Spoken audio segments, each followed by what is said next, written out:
هما مين اصلا قراصنة الصومال دول وايه حكايتهم وازاي بدأوا الموضوع ده؟ هل هما مثلا زي جاك سبارو كده اللي بنشوفه في الافلام او قراصنة الكاريبي؟ انا اخويا اسمه محمد راضي تمام عبد المنعم، شغال على مركب في الامارات.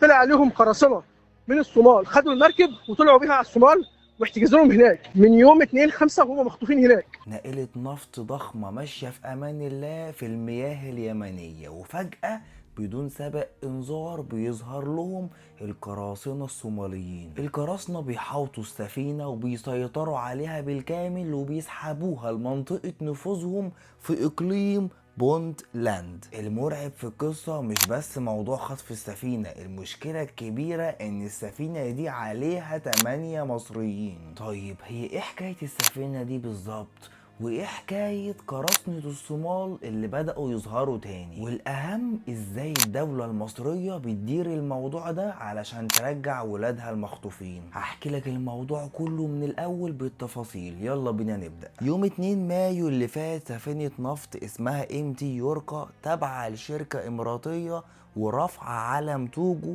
كانت معدية من عند خليج عدن، وفجأة يقرب منها لانشات سريعة عليها مسلحين صوماليين. القراصنة الصوماليين سيطروا على السفينة بشكل كامل وخدوها لمنطقة نفوذهم، وطلبوا فدية 3.5 مليون دولار مقابل الإفراج عن السفينة وطاقم السفينة. وعلى فكرة دي تاني سفينة تتخطف في خلال 10 أيام بس. الدولة المصرية اتحركت بشكل سريع جدا، تعليمات كانت واضحة وصريحة: سلامة ال8 المصريين خط أحمر، والهدف رجوعهم لأرض الوطن بأسرع وقت ومن غير ولا خدش. ربنا يا رب يرجع كل المخطوفين لبيوتهم والأهاليهم سالمين غانمين. طيب هما مين أصلا قراصنة الصومال دول وإيه حكايتهم وإزاي بدأوا الموضوع ده؟ هل هما مثلا زي جاك سبارو كده اللي بنشوفه في الأفلام أو قراصنة الكاريبي؟ بص يا سيدي، الموضوع بدأ بحكاية تانية خالص.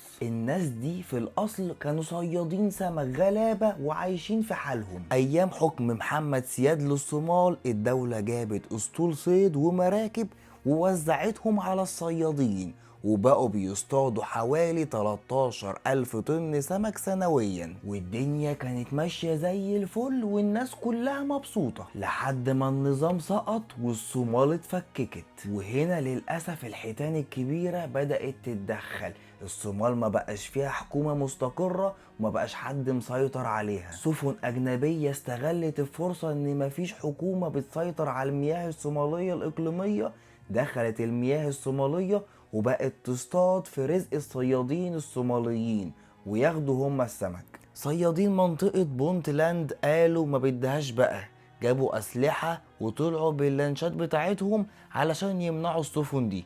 ومن هنا بدأت الفكرة. الصيادين فكروا وقالوا احنا ايه اللي يخلينا نتعب نفسنا ونروح ونتخانق على شوية السمك اللي في المية؟ طب ما نسيطر على السفن الأجنبية دي وناخد السفينة رهينة ومعاهم الطقم بتاع السفينة كمان، ونطلب فدية مقابل الإفراج عن السفينة وطاقم السفينة. الموضوع فعلا نجح معاهم، وشركات السفن دي بقت تدفع لهم فدية وبعض الدول بيدفعوا لهم فدية مقابل الافراج عن السفن والطاقم بتاع السفن. لما الفلوس بدأت تجري في ايد الصيادين، امراء الحرب اللي بيديروا المعارك الانفصال في الصومال قالوا طب ما نخش احنا كمان في الموضوع.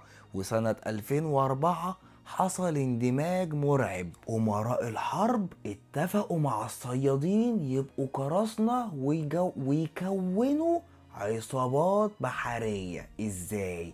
امراء الحرب هيوفروا السلاح والرجالة، والصيادين معاهم الخبرة ومعاهم المراكب، والشغلانة بدأت وبقت بيزنس. وعلى فكرة هم مش بيأذوا الطاقم خالص، يعني لا هم بيقتلوا حد ولا هم بيضربوا حد ولا بيعذبوا حد ولا اي حاجة من الكلام ده.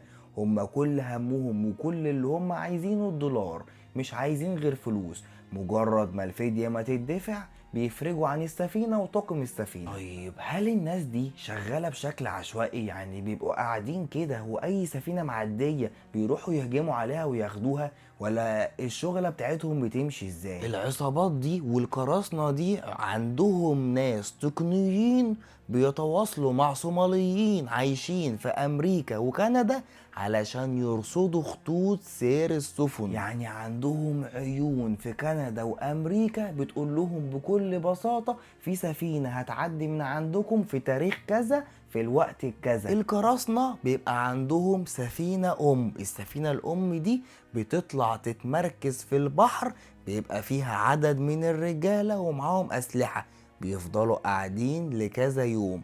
أول ما الهدف ما يقرب ينزلوا بمراكب سريعة صغيرة يحوطوا السفينة ويطلعوا عليها ويسيطروا على السفينة وياخدوها لمناطق سيطرتهم. ومن هنا بيبدأوا يتواصلوا مع الدول ومع الشركات المالكة للسفينة ويطلبوا الفدية بتاعتهم. طيب الدفع بيتم ازاي؟ زمان قبل العملات الرقمية الفدية كانت بتترمي ليهم شويلة فلوس من طيارات هليكوبتر بتطير فوق السفينة وبترمي الفلوس. لكن دلوقتي الموضوع أبسط وأسهل بكتير، بقوا ياخدوا الفلوس بتاعتهم عن طريق العملات الإلكترونية. في 2011 القراصنة دي نشاطهم يعتبر اتعدم، قل جدا بسبب تدخل قوات دولية في منعهم من ان هم يستولوا على السفن. طيب ايه السبب اللي خلاهم يرجعوا يظهروا تاني الفترة دي؟ السبب باختصار هو الفوضى،